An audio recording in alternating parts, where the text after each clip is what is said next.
The wooden ship creaked as it docked at the lush tropical port of Saint Vincent. Father Duenn, a young Spanish priest with a weathered cross clutched tightly in his hands, stepped onto the sun-baked planks. The air was thick with the scent of salt and blooming hibiscus. Curious locals, their faces a mix of hope and suspicion, watched as the priest surveyed the abandoned church atop the hill, a relic of colonial times, now swallowed by vines and shadows. Duenn's mission was clear: restore the house of God, but the island had other plans. The chapel's stone walls, cracked and veined with ivy, loomed before Duenn as he pushed open the creaking door. Inside, the air was stale, heavy with the weight of forgotten prayers. Villagers whispered of a spirit, a mischievous shadow that danced in the corners of their vision.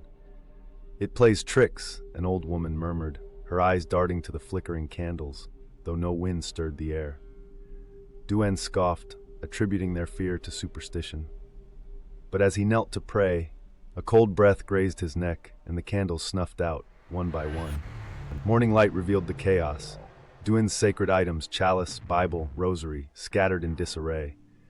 The silver chalice rested upside down on the altar, its rim smudged with candle wax. Footprints, small and childlike, trailed across the dusty floor, vanishing into the walls. Duenn's hands trembled as he righted the chalice. "Rats," he muttered, though the word rang hollow. That night he lay awake, listening to the rustling of leaves, too rhythmic, too deliberate. Something was here, and it was watching him. Moonlight spilled through the shattered windows as Duenn crept down the aisle, his breath shallow. Then he saw it, a small figure, no taller than a child, peeking from behind a broken pew. Its eyes glowed like embers, and its face was hidden behind a tattered colonial-era mask, the paint peeling to reveal wood gnawed by time. The spirit tilted its head as if amused by Duenn's terror.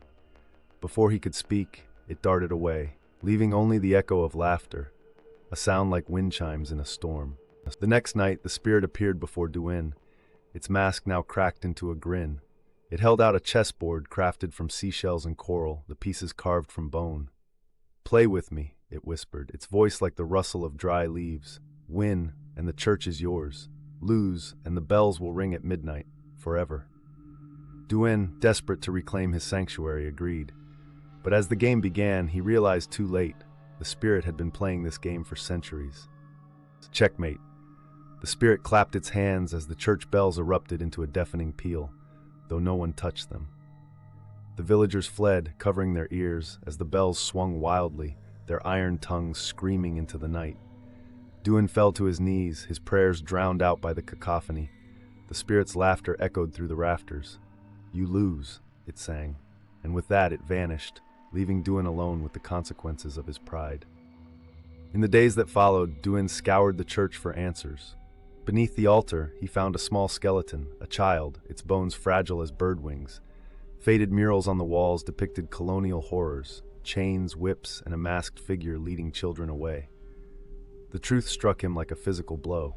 This spirit was no demon. It was a soul trapped by cruelty, its games a cry for recognition. Duenn's mission shifted. He would not conquer the spirit. He would free it. At dusk, Duenn removed the church's silver cross and replaced it with a crude wooden doll, a toy he'd carved himself. "I see you," he whispered to the empty air. For a moment, nothing moved. Then the mask appeared, hovering inches from his face. The spirit studied the doll, its glowing eyes softening. Slowly it reached out, its fingers brushing the wood. The mask cracked further, not into a grin, but into something resembling peace. That night, the bells remained silent. Instead, fireflies swarmed the church, their light coalescing into the shape of the child. The mask dissolved, revealing a face, young, smiling, finally at rest. The fireflies lifted the spirit upward, through the broken roof and into the stars. Duenn wept as the first true peace in centuries settled over the church. The villagers returned at dawn, drawn by the warmth radiating from the once cursed walls. Years later, the church stood restored, its walls vibrant with murals of the island's history, both light and dark. Duenn, now gray-haired, taught children to leave toys by the altar for the little guardian. The bells rang only at noon, their sound joyous, not fearful. And sometimes, when the fireflies danced at dusk, the villagers swore they heard laughter, sweet, playful, and finally free. The spirit had become a legend, but for Duenn, it would always be a lesson. that some ghosts just want to be remembered.